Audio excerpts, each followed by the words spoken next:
an email sending his apologies, so if that could be captured in the minutes, please. Thanks, Richard. So item 1 are the minutes on pages 1 to 4. If anyone has any objections to the minutes from our last meeting on the 24th of June 2021 being received as a correct record, please indicate if you wish to speak via pressing the right-hand button on the microphone in front of you. I'll take those as read. We'll do introductions in a moment, but if we just get the housekeeping out of the way. Any declarations of interest? Have any declarations of interest been submitted? None received, Chair. Thank you.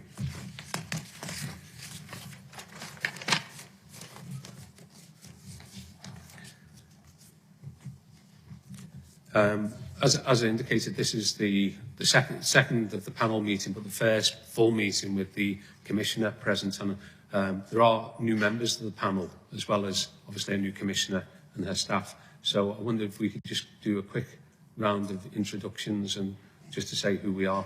If I start off, I'm John Sayers, I'm the chair of the panel. I'm a Sefton Borough Councillor representing Park Ward, which is in Mickle. Yes, Emily Sporrell, Police and Crime Commissioner for Merseyside. Good morning all, I'm Clive Howard, I'm the Commissioner's Chief Executive. Hi, John Raleigh, Chief Finance Officer, Police and Crime Commissioner. Morning, Caroline Graham, Head of Private Office. Paula Spencer, I'm Councillor in Sefton for St Oswald and also Vice Chair.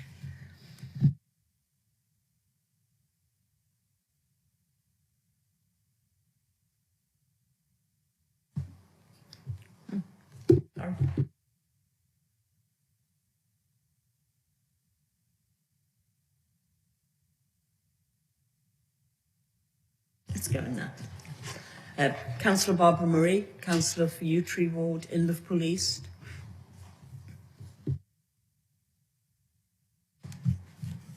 Hello everyone, good morning.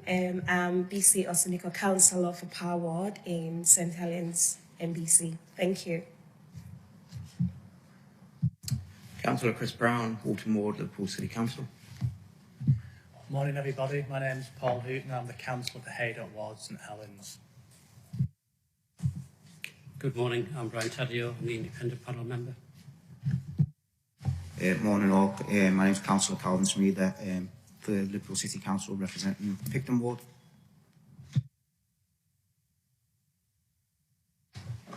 Richard Harrison, Scrutiny Partnership Officer here, who supports the panel. Hello everyone, David Moran, Scrutiny and Procurement Manager at the Host Authority, Knowsley Council, supporting the panel. Hi everyone, I'm Patrick Torpey, I'm a Scrutiny and Partnership Officer and I support the panel as well. Well, thanks everyone. If we can go into the business proper then. Our first item is the Merseyside Police and Crime Commissioner's Police and Crime Plan for 2021 to 25. And Commissioner, I'd like to invite you to take us through the presentation.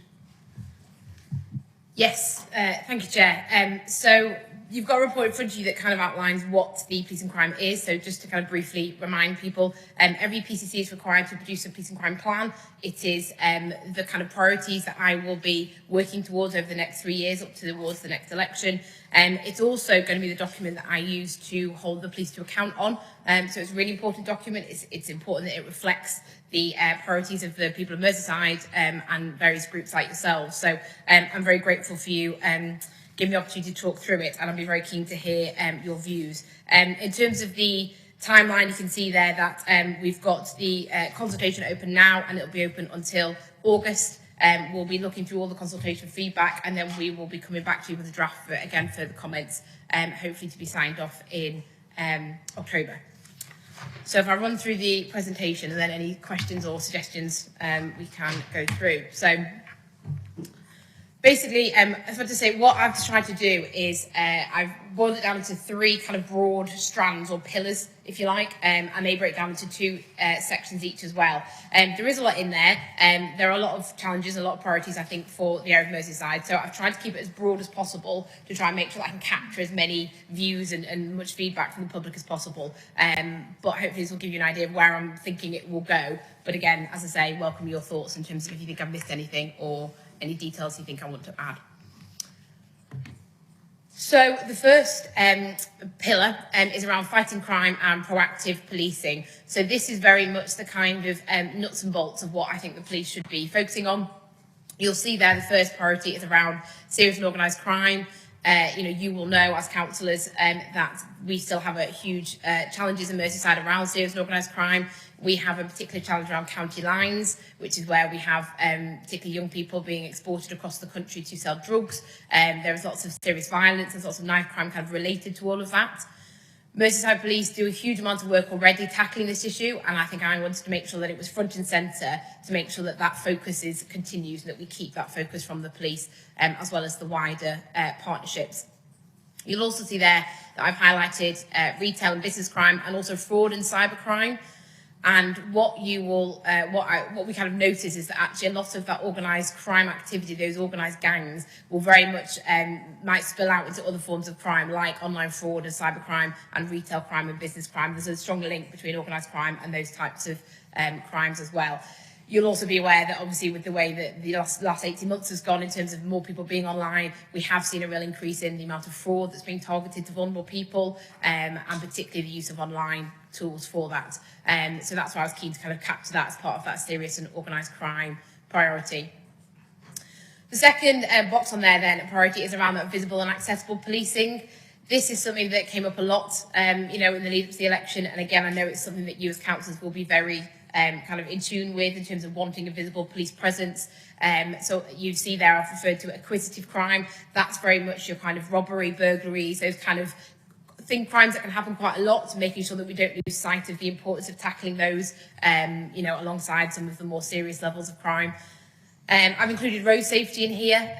Road safety is very much a partnership issue. There will need to be a lot of work done with local authorities, with kind of the combined authority and working across the board. But actually a big feedback from the public was that we want the police to be proactive. We want them to be actively targeting people, giving out tickets, stopping speeders, arresting drunk drivers, those kind of things. So that's why I've included that in there as well as part of that kind of proactive side of policing. And then I've just highlighted a few other issues around neighbourhood policing, working in partnership, building those relationships, and then also the estates issue. So again, this comes down to that visible police presence. So what does a visible police presence mean to you? And I'd be very keen to hear your thoughts around what that should look like. We are starting to see officer numbers increase slightly, which is really positive. Where do we want those to go? Do we want them to be out on the streets, patrolling communities? How important is a police station? In terms of that physical building, we've had a lot of work done, and members of the panel some of you will be familiar with the conversations you've had about the estates. But actually, how is that working? Is the estate strategy in the right place? How important is that physical presence as opposed to the maybe mobile officers moving around different communities? So very much looking at how I can make sure the police are really focusing on that visible presence and reassuring communities as part of the work they do.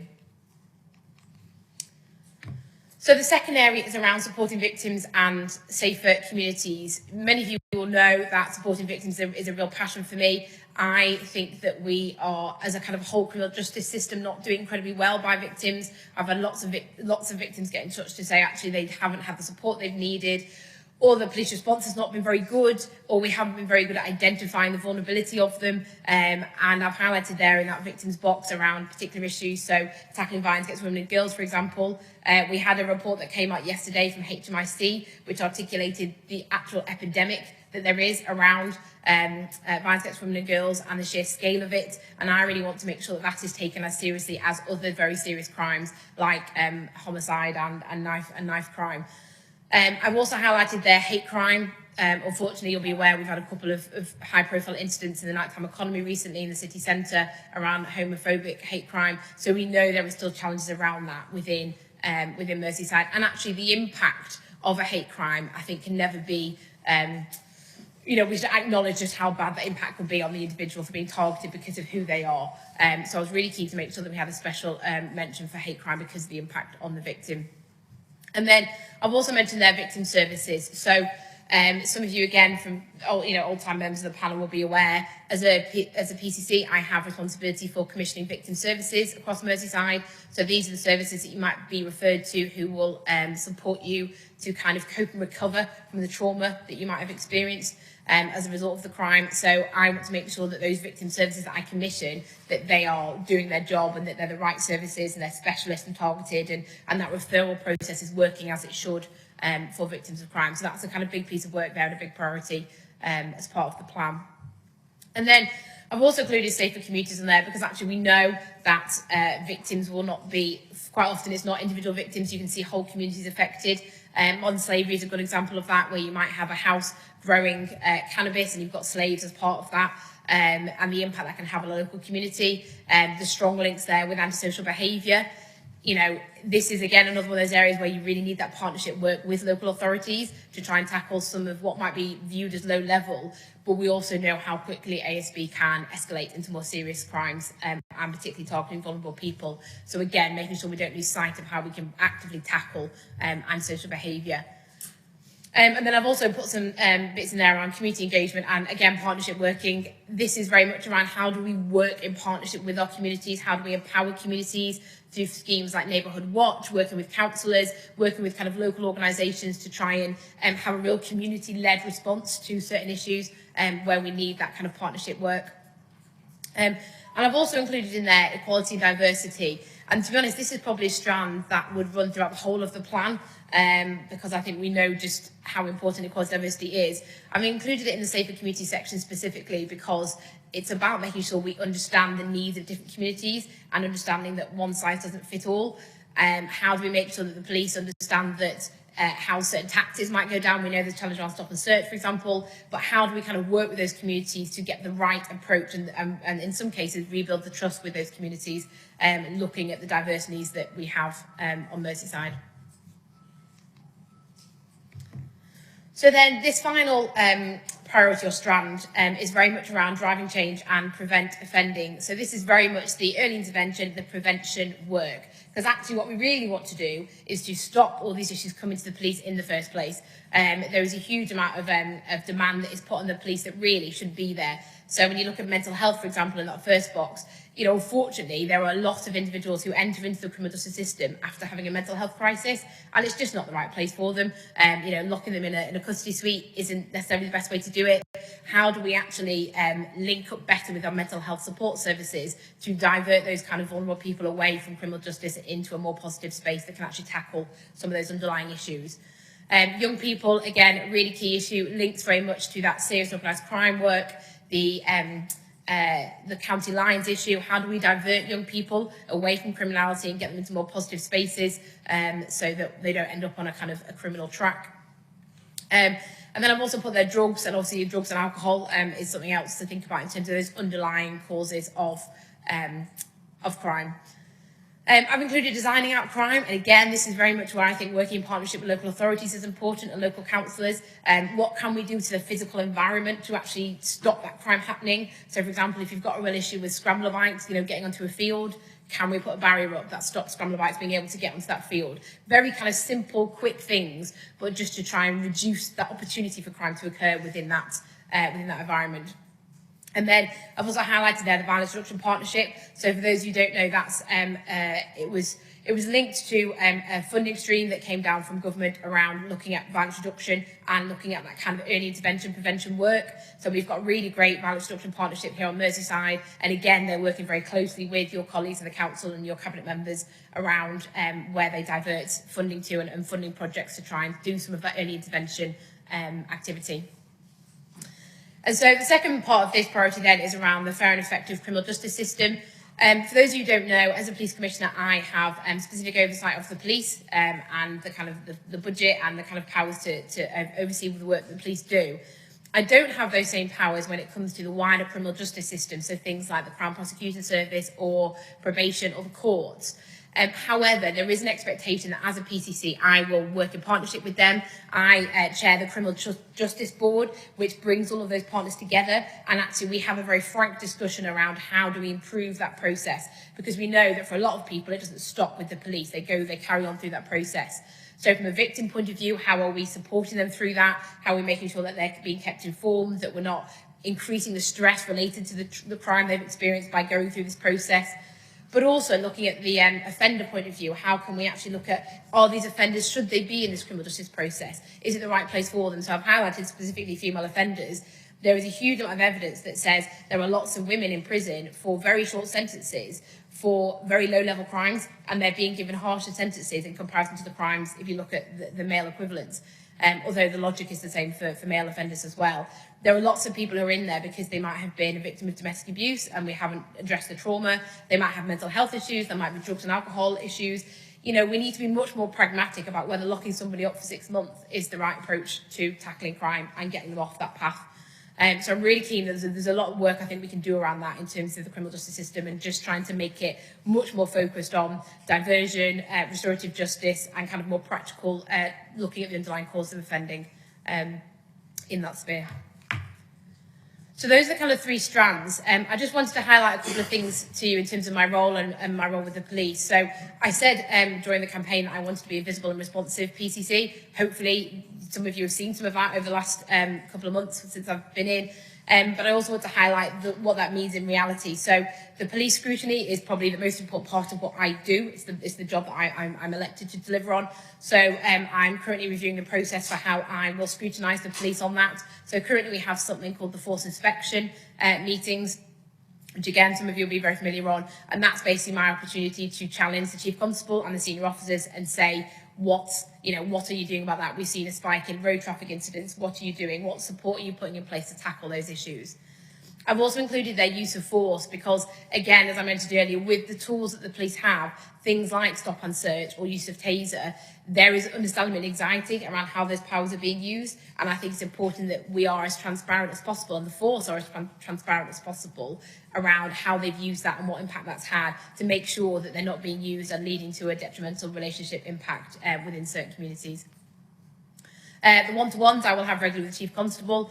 And again, I've tried to be much more kind of visible around the types of things that we are talking about.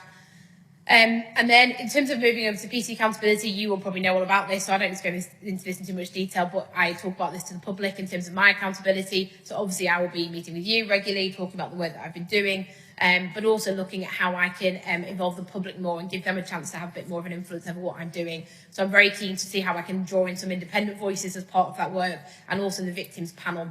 As I mentioned earlier, I think the voice of the victim is very important to me and is something that isn't necessarily getting through at every level.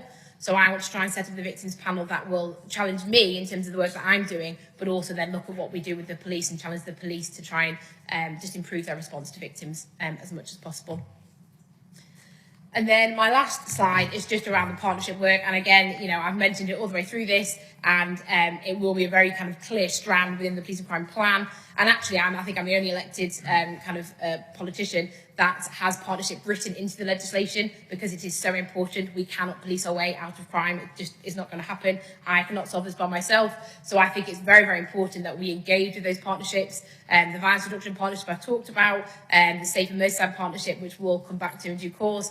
The Criminal Justice Board I've mentioned. There's lots of partners also not mentioned on that slide in terms of working together to actually tackle some of those issues that I've identified. So I just wanted to highlight that to make it kind of clear that actually there will be a big expectation on me to identify and work with the right partners across the region. And I think that is it for slides. So that's what I've kind of done in a nutshell. It's just a prompt really. You will get a chance to see a draft once it's in more of the official form. But I'd very much welcome any thoughts really, any glaring of anything I'm missing that is really obvious. I have already had some good feedback from residents. But yes, anything that's missing or anything you think that you want to add some detail to would be very welcome to hear your thoughts. Thanks, Chair. Thank you very much, Commissioner. Commissioner, just for information, more than half the panel are brand new. So although obviously they're all experienced counsellors or professionals in their own field, more than half of the panel are brand new this year. So thank you, Commissioner. I'll shortly ask for any questions or comments from panel members. First, could I just remind the panel members to use the right-hand button on the microphone, and then if you wish to speak, I'll bring you in as soon as I can. Also, please remember to press the right-hand side button on your microphone once you're satisfied that the question or point has been responded to. So do we have any questions for the Commissioner? I have Councillor Murray. Thanks, Chair. I was really pleased to hear what you had to say about the 3 pillars, Commissioner, because I think the way they sat there on the page, I felt they needed unpicking, and I wasn't quite sure what the meaning was behind them, but that was very comprehensive. I'd just like to focus down on the driving for change, because I think several of the elements of that are even worse than might have been prior to the pandemic. The mental health, the drug and alcohol abuse, especially within multiple dwellings, if you like, because I've seen that particularly in my ward. People with addictions or alcohol problems have really come very close to being evicted, except for the fact we changed that. And I do realise that the police are very much in the front line of that.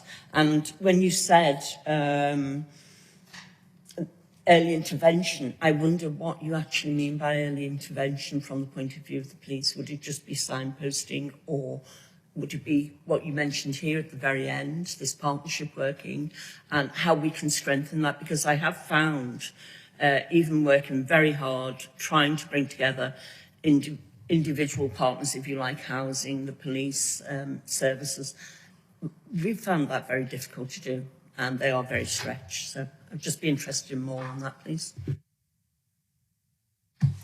Yes, thank you, Councillor Murray. It's so some of it, in terms of the early intervention sphere, some of it is police-led or police-led, but working with partners. So the Violence Reduction Partnership is a good example of that. There's a huge amount of work being done by them, and actually it might be something we could bring through to you and share some information about the type of projects they've been working on, because it is having a big impact, particularly around that young people sphere. In terms of mental health, there is, again, work already being done within Merseyside Police. So, for example, they have a mental health triage system. So they have a partnership with some mental health nurses and mental health specialists, and they go out with the police to an incident that might be, you know, they think there might be some mental health concerns there. So actually you've got somebody who's more kind of appropriate and trained to deal with what's in front of them. So there is lots of work already being done around that. But again, I think it is about that partnership work in terms of talking to services and trying to, if we're getting lots of calls coming through, you know, are we identifying that vulnerability? When they come into custody, you know, we, in a lot of custody suites now, we have a mental health practitioner who will do that assessment to assess whether they do need some support for mental health, and actually will then have the opportunity to divert them away from the traditional criminal justice process and into a healthcare setting. So I think it's just about having the opportunity at every stage within the police setting to identify where somebody might be vulnerable to mental health, and then talking to the partners to say, well, actually, what's the best way to move these people into the right setting. The challenge does come, and this is one of the things I am raising at a national level, is around, obviously, the resources, because we know that mental health services are incredibly stretched. And so, to be fair, one of the things I haven't highlighted as part of this, but will be a very core part of my role, is that challenge to government around where they're putting that funding. Because, you know, I want more police officers, we absolutely need more police officers, but we also need investment in those other public services, in your local authorities, in public health and in mental health services. So I think there's going to be a combination of things to try and draw attention to that early intervention work. But I will say as well, we are consulting with health partners, so they might throw up some other suggestions that I haven't thought of yet. And again, if there's anything in particular you think I could include in that, then just let me know. I have Councillor Brown, then Councillor Spencer. Thank you, Chair. Thank you, Commissioner, for your presentation there. The 3 pillars, thanks for breaking it down. I just wonder, in terms of communication, whether you might actually want to break that down further, because really there are 6 pillars rather than 3. You've got kind of fighting crime, proactive policing, but maybe they should be one after the other. And I suppose in terms of the communication of that, you might want to consider that. In terms of partnership building, the new legislation around police and crime commissioners merges some of them with fire and police commissioners, and maybe a suggestion that when we have the even newer legislation, that might become mandatory. So have you given any thought about how that might work as part of your crime plan going forward? And if you are considering perhaps bringing on a deputy police commissioner, whether that person maybe becomes that kind of role in terms of preparing for that potential transition? Yes, in terms of the 3 pillars and the 6 kind of priorities, I'll be honest, we had a very long conversation because there is so much overlap. And my poor office, I think we're tearing their hair out trying to find a way that is easily communicated to the public because, and you'll know this, you know, there's so many big issues and there's so much overlap between them, and trying to get it into a way that is very, you know, accessible is a real challenge. So this is just basically the talking document that I've put together for the consultation. The actual plan itself is a very technical document, so it won't be very accessible to lots of people because of the kind of requirements within the plan.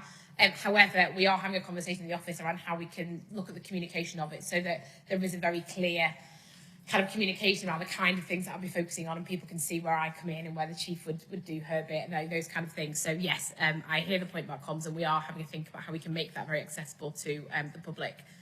In terms of the fire legislation, I haven't thought about it predominantly within this plan. I kind of don't want to preempt a decision that hasn't happened yet. So while I'm very mindful of the fact that there is a chance in the future I may end up taking on the fire role, I sit on the Fire Authority, so we've agreed that I will take a role on there, and I've been very engaged in the work that they've been doing. So they have a document called the Integrated Risk Management Plan, the IRMP, which is a kind of a more operational focus, but kind of is a similar document to the Police and Crime Plan. And that's been very well thought out, and obviously there's your colleagues from the council who will sit on that as well. So I think if I was to come into my brief, I think I would probably have a long series of conversations about what that looks like, because there has been a lot of work already done from a fire authority point of view that I've already engaged with. So I wouldn't want to muddy this role until I've got clarity over what that devolution might look like. But, you know, again, I'm sure we'll have further conversations as the legislation becomes clear about what that partnership might look like. Thank you. Councillor Spencer. Hi. I made up that you've covered domestic abuse, but I noticed there wasn't anything there for victims of rape and sexual abuse. And I think I brought this up last time off, if this was just going to be in your plan. Can you explain how that's going to be? Yes, absolutely. So I've badged it under the kind of broader violence against women and girls work. So when I talk about violence against women and girls, I don't just mean domestic abuse. I refer to all types, so sexual violence, trafficking, harmful practices like FGM. And I think that's why when I talk about the epidemic, there are huge different forms of violence and abuse against women.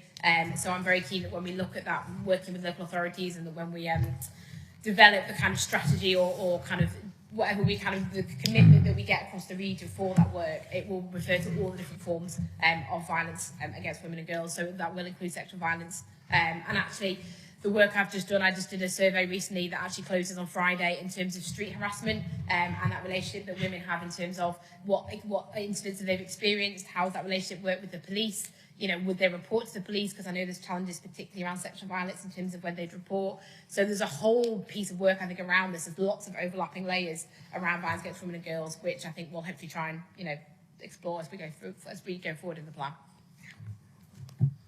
Thank you. Councillor Ossendico.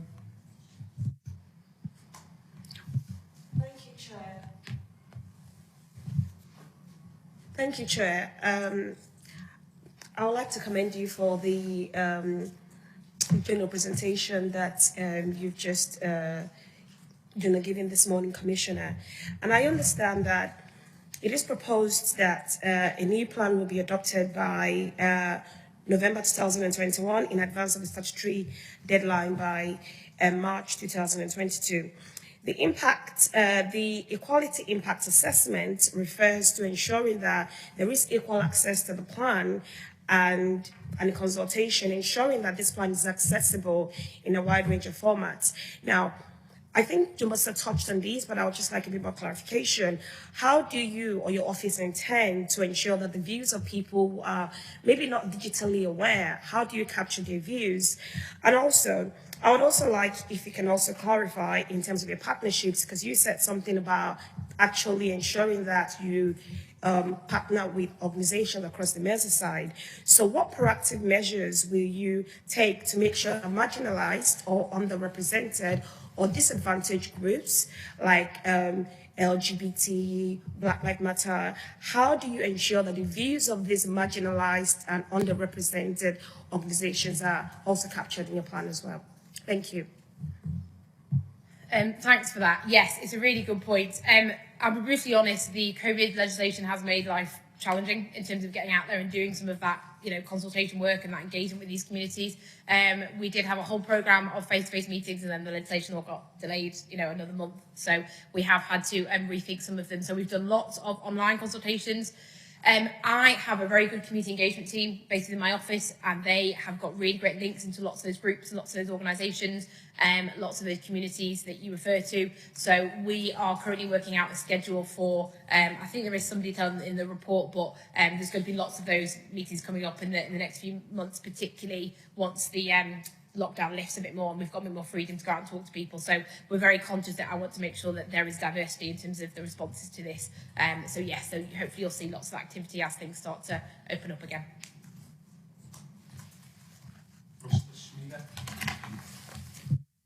Yeah, thank you, Chair, and thank you, Commissioner, for the report back and slides.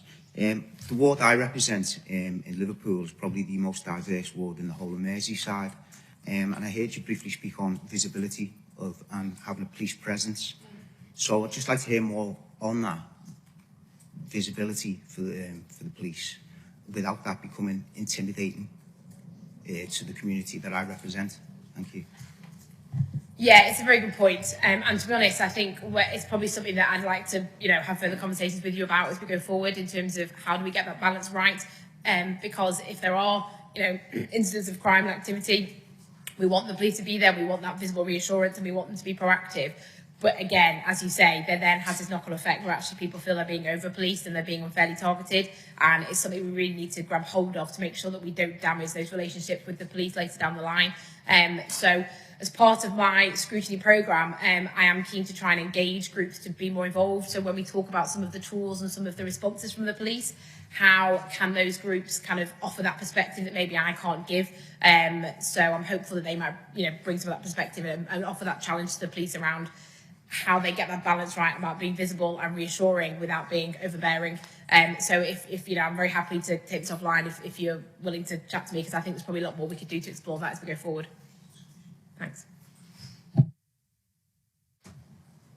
Thanks, members. Just as this is a new process for a lot of us using this new system as well, I'm trying to gauge people's faces when the Commissioner's responded to see whether you want to come back at the Commissioner. And I think probably would be better if you press your button. So if the Commissioner gives a response and you want to ask again, then please press the button and obviously I'll bring you back in, rather than try and look at expressions to see if somebody's going to give me the nod. It's like an auction of some type. Thanks, Commissioner. I wonder, could I just ask you a question? It was interesting you have the two sub-pillars. Are they priorities? So is serious and organised crime more of a priority than, say, I think, was it visible policing? Under the first part? Yeah, no. So I think the idea is that we've badged it as kind of 3 strands, and then there's kind of 6 priorities that sit underneath it. So each of the boxes would be a priority. If that makes sense. Are they priorities in?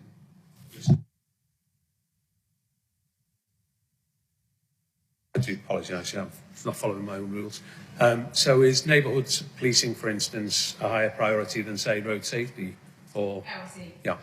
No, no. I mean, the challenge we have is that no, there isn't. Well, there isn't in terms of the order of which they sit in the box. No, this is very much just to spark a discussion. So I think when you see the final, you'll see the draft document, it won't be written in kind of order of priority. They're kind of all going to be areas that I think the police need to have a watchful eye on. So it's not going to be about one being more important than the other. This is the kind of expression of the areas of focus that I think the police should have across the board, rather than one being more important than the other.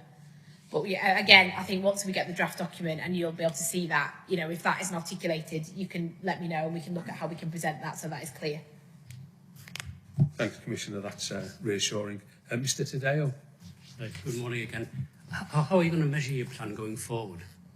Are you going to do it on a quarterly basis, monthly basis, or with your priorities as well? How are you going to say if you're going behind or bring something forward? It's a very good question. We, as part of the plan, will be putting in information around, you know, how we do measure the impact and what success. A lot of it will be based around police performance. So the current strategies that I will meet with them in terms of an official formal inspection meeting every quarter. So we'll look at the data on a particular issue, offer some challenge, and then reflect to see if you see an improvement in that. So we'll monitor the police statistics.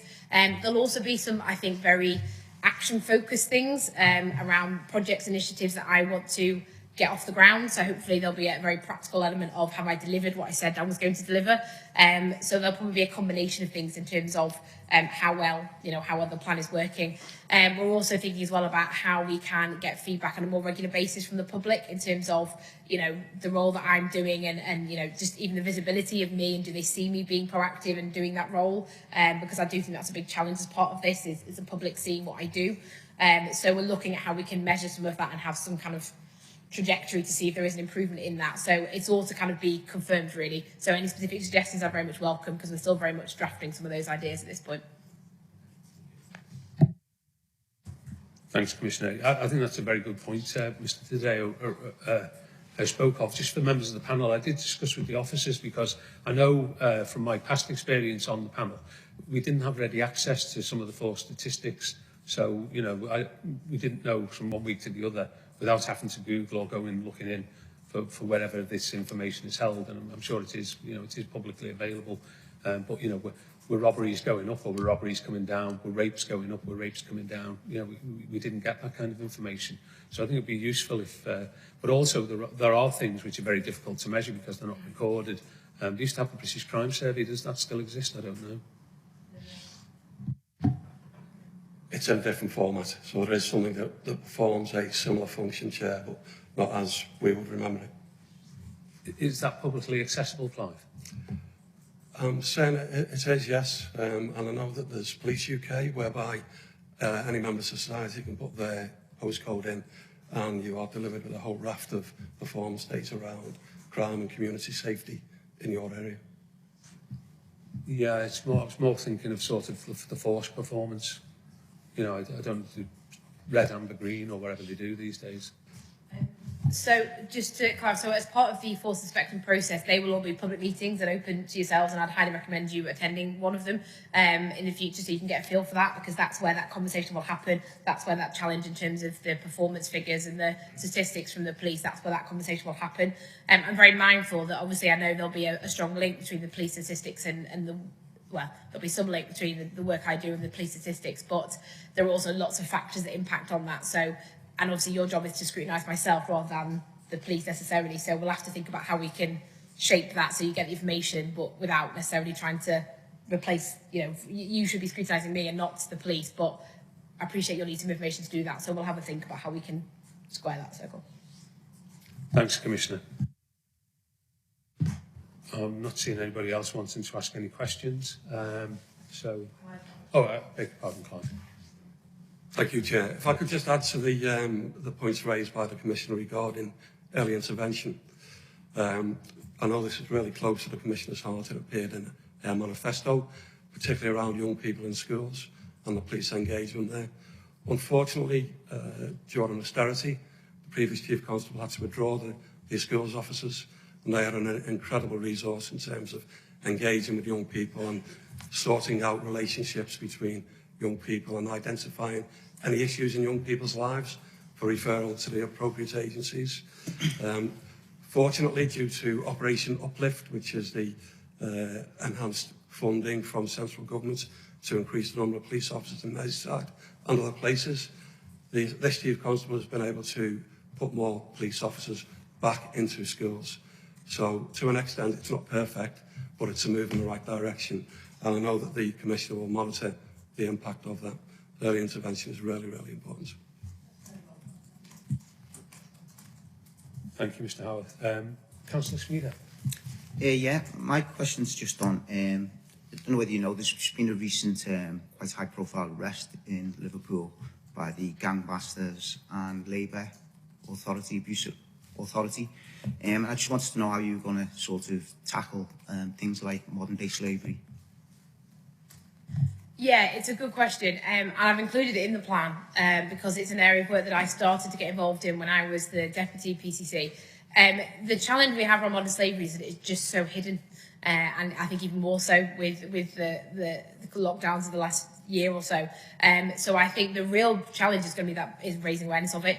So the police are very good once they get that information and they kind of can go in and they work with the likes of the Gangmasters Licence Authority.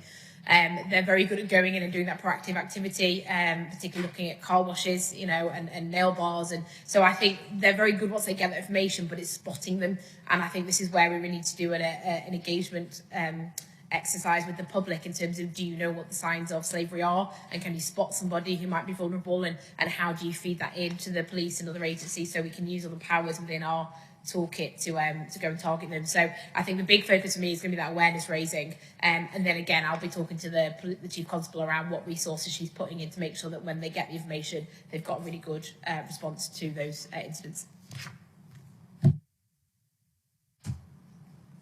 Thank you, Commissioner.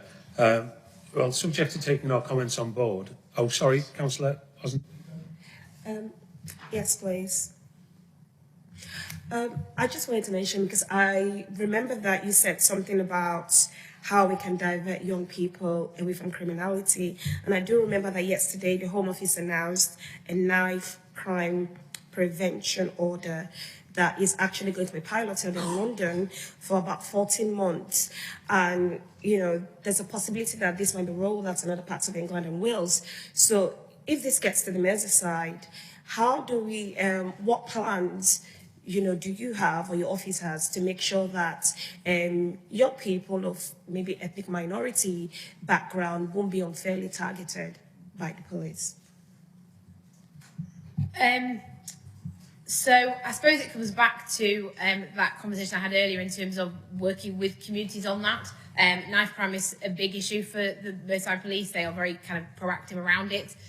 I think it's about working with communities, so that we know the communities who have experienced knife crime and they don't want it, but it's about working in partnership with them so that the police aren't kind of going in heavy-handed and misjudging the situation, or, as I say, being, you know, discriminatory in the use of the tools they have. There's a lot of work being done around knife crime. So I don't know about the knife crime prevention order, actually. I don't know, Clive, if you know more about that. But there is a lot of work being done with the police around things like, could they, if there's vulnerable individuals who they think might be likely to take a knife from home, for example, and go into their community, they're talking about replacing knives with blunt knives. So that, because the knives we use in our kitchen now, you don't need the pointy bit anymore. You only use the sharp bit on that side, and actually the damage is so much more reduced when you have a blunt knife. So little things like that in terms of how can we work with communities to just, where we know somebody might be vulnerable, we don't want to necessarily just lift them and take them off the streets, but we haven't quite identified enough to divert them. It's doing things, proactive things like that in terms of, but it's very much working in partnership. And I know I say this a lot, and I think there's probably lots of detail around this in terms of how they're going to do that, and the Violence Reduction Partnership is a good example of that, but it has to be done in conjunction with communities. You can't just go in and do it yourself. And the conversations I've already had with the Chief Constable is that she's very aware of that. She gets that you need to have that relationship with the communities to have faith and trust in what the police are doing. In terms of recruiting more diverse police officers, you know, we really want that and we're pushing for that, but you'll only get that if you have that positive relationship and people can see that the police are a positive adage, a positive presence and not a negative one. So I think there's lots of work to be done in that kind of sphere in terms of having those conversations with communities around how we jointly tackle it. I just wanted to say that what you said about the blunt knives, that's a really good point, because I observed that was actually rolled out in Nottingham City Council, and I'm really hoping that we can have that as well in the Merseyside, because St Helens, or my ward power, we are also affected by knife crime as well. So I think if we can have that sort of initiative, that would be fantastic. Thank you.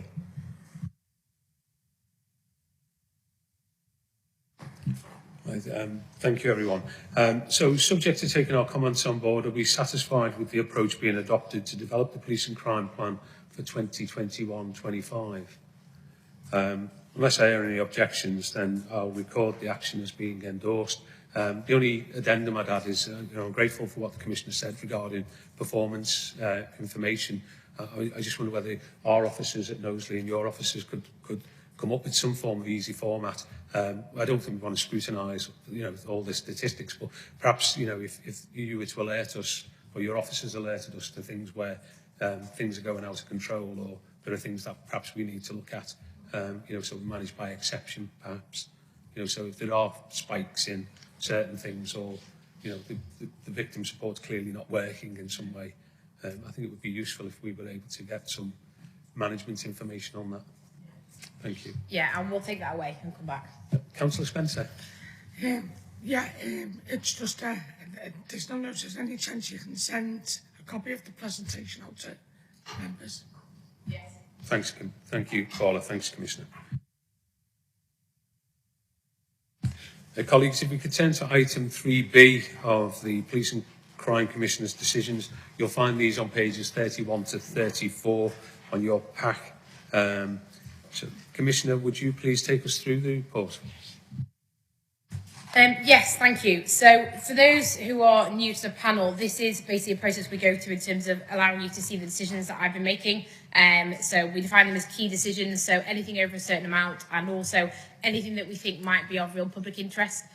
We publish and we put them on the website, and then we bring them to yourselves, so you have the opportunity to ask me any questions on them. So there were a few that were kind of from the former PCC, so if you've got any questions about those, I might ask my team to respond, because I obviously wasn't here. But obviously anything after that, if anybody has any questions around the decisions that have been made, then ask away. Councillor Aston. Thanks, Chair. Commissioner, I'm just a little curious on decision number 13, and it's around the allocation of the Victim Services Grant. I was just wondering if you could go through the criteria that the funding allocations were based on. It doesn't seem to be... Well, Liverpool obviously received the bulk of the fund, but the other local authorities seem to have got equal amounts, so it doesn't seem like it was on population basis, or... I was just wondering what the criteria was. This was done before I came in, so I don't know whether John or Clive, do you know the detail behind that? Thank you, Chair. I think paragraph 2.4 on page 410 of the decision report highlights that there was a needs assessment that was done in conjunction with the appropriate partners. There will be some detail behind that doesn't sit in the report. I don't know whether, Chair, it would be acceptable if you could provide that offline. It's just strange that they're all the same amount. If it was a needs assessment based on what the partners' needs were, would that not be a different amount for different needs in different local authorities? Quite possibly, but I would have to have a closer look at the outcome of the meetings that I wasn't at with the local authorities. Okay, if we could just have a flavour of the criteria, that would be helpful, Chair. Yeah, thanks, Mr. Howarth. I didn't quite catch what you were going to say. Can I just bring Mr. Riley in? I think what we've done in the past in terms of domestic abuse, where we've received money from the government specifically for that, we've allocated it to the community safety partners, and between ourselves and the partners, we've agreed that basically Liverpool will receive double what everyone else receives. So you can see there, there's a fair share across the districts, except Liverpool receive double what the other partners do, due to the size and of the area, and the demand in that area is a bit more than the other areas, and that's been agreed with the CSP partners for allocating money along those lines. I can imagine that sounds rather worrying, to be honest, John. That it was done on, if it's done on that basis, because of course there could be double the problem in St Helens to what's happening in Sefton, but we've got the same amount of money allocated. When I first saw this, I must admit, and share Jane's concerns, it looked like somebody had, that we didn't have time to do a needs assessment. So what they did was basically, because Liverpool actually got exactly double what everybody else got. So if Liverpool got twice the problem or 3 times the problem, so I understand it's not the present Commissioner's piece of work, but obviously it'll inform us, for the future. I think it's just worth highlighting is the funding streams, as I understand it, that came down from government over the last year have been very complicated, one-off pots, and there's been very short turnaround time. So it's been, you know, to give credit to the team, they've worked incredibly hard to try and get that funding out to organisations as much as possible. It's very much been reflected on previous agreements, as John said, around how we divvy up those pots of funding. So it's an ongoing conversation I think we're having with government around how we improve that process of funding that's coming down, particularly for domestic abuse. But it's also a conversation that I'm going to look at in terms of the current, we've just done a new victim needs assessment, and we'll be looking at how that articulates where the need is going to be for different groups. So I think this won't be the end of this conversation. There'll be more information coming to you in due course around that process. But it has been a really, really tricky, you know, year of random funding coming through very quickly, and there has had to be a bit of a quick decision making, I think, on the team. So it's not been easy to do. But as John says, it has very much been done in partnership with the local authorities. Councillor Brown. Different question, Chair. Thank you. Looking at the decisions around the budget monitoring for the last year. Sorry, what number are you on? Decision 22, the outturn position. Knowing that the PCC previously underspent by about £100,000 over the last year, have you got any thoughts on that in relation to how you want to proceed as an office in terms of employing more staff, for example, or perhaps having a deputy police commissioner? And do you think that you may increase your budget in relation to that? So in relation to the police PCC budget, I'm currently doing a review at the minute, so I haven't got the answers yet. There obviously was an underspend last year because of gaps around things like the deputy PCC, which I will be recruiting for in due course. There's been lots of other decisions to look at, which is why it's not come forward yet. I do think that obviously we want to have a very healthy budget, and I want to make sure that we're not wasting funds, but I think there is a usefulness in having some flexibility, so that when you have emerging issues, you know, if you do have a bit of an underspend, it gives you that ability to respond to things as and when. So for example, if someone's on maternity leave or we need additional resource for a particular project, it gives us that flexibility to do that. So I think I'm very mindful that I want to try and tighten up the budget and make sure that where we have gaps, we're filling them or we're getting rid of them. But I also do think that there is a usefulness in having some underspend, because it gives you that flexibility to respond to things that might come up throughout the year. But I will come back to the panel with a more detailed kind of outline of what I'm looking to do with the budget. Thanks, Commissioner. Mr. Tadeo. Just another question on measuring really. Do you have a planning role as part of your team? Have you got a planner as part of your team? Anybody that put together all the information from the police and can put it in a format, different levels? So, for example, we could see something quite at the level 1 level.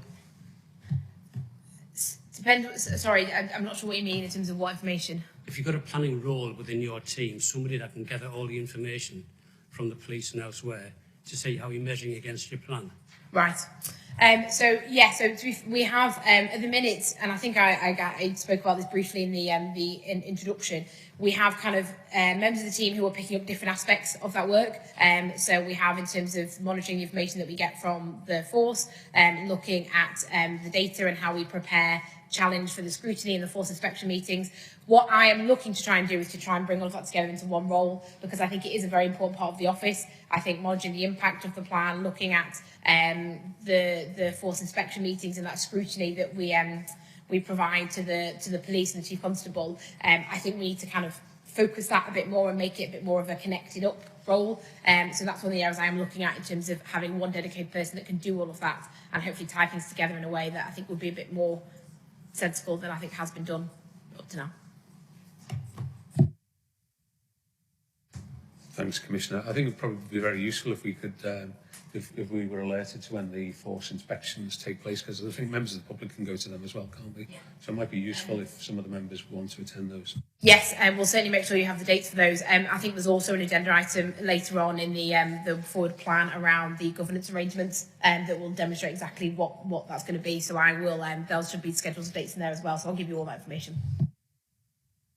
Thanks, Commissioner. Any other questions on item 3B? No, well, in that case, then, are we happy to endorse the decisions made by the previous Commissioner and the current Commissioner since our last panel meeting? Unless anybody indicates an objection, I'll take it that we are satisfied. Thank you, everyone. So as there's no indications to speak in objection, we'll record that as that we are satisfied with the decisions taken by both the current and the previous Commissioner. Thank you, colleagues. Colleagues, if you turn to item 4, which is governance arrangements, an update on the issues and recommendations made by the Police and Crime Panel, you'll find this at pages 35 to 36 on your agenda. It's an update on the comments and recommendations from the previous meeting. Commissioner, can I invite you to take us through this? Yes, certainly. So I've picked this up obviously from the last Commissioner. There was a specific question around the drug intervention programme, and I believe you've since had a detailed report about the DIP programme. And obviously if newer members want to see that, we can recirculate if people haven't had it yet. The item around community safety funding, so yes, I think as I mentioned previously, we are going to be doing a review of the wider community safety funding. I'm aware that obviously, Jane, you're interested to be involved, as is Keith, so we'll pick that up. We're currently drafting the terms of reference around what that review would look like, and thinking about how we want to engage with the local authorities in terms of how they've used the funding and what we might, if any changes we want to make. So we'll draft the terms of reference and then we'll come back to you in terms of engaging you as part of that review, if that's okay. But yes, other than that, I think everything else is complete. Thank you, Commissioner. Do we have any questions for the Commissioner on that item?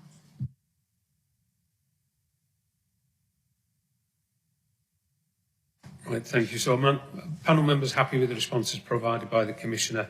Unless anyone speaks in objection, I'll take it that we're satisfied.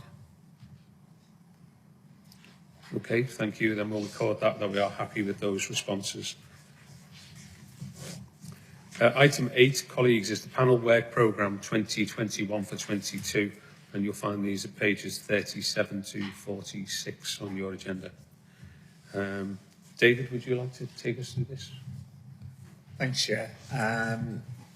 Members will see we've put together a draft work programme on your behalf, which reflects your statutory responsibilities, past practice in terms of how this panel has operated, and obviously the fruits of ongoing consultation with the Commissioner's office in terms of allowing you to play your role of both challenging and supporting the Commissioner in the coming year. The draft programme is attached at Appendix A to the report. It's not to be there as something that is written in stone, and there may be some stuff that you want to highlight from today's discussions that you want to make sure is in there as you go along. But as I say, it's not written in stone and can be subject to review on an ongoing basis during the course of the year. So it's submitted, Chair, for your approval as a panel, and obviously happy to receive any queries or comments or additions to it at today's meeting. Thanks very much, David. Any questions? Commissioner? It was only just a comment. So on the because of the cycle where I've obviously only just come in and the plan will only be signed off in November.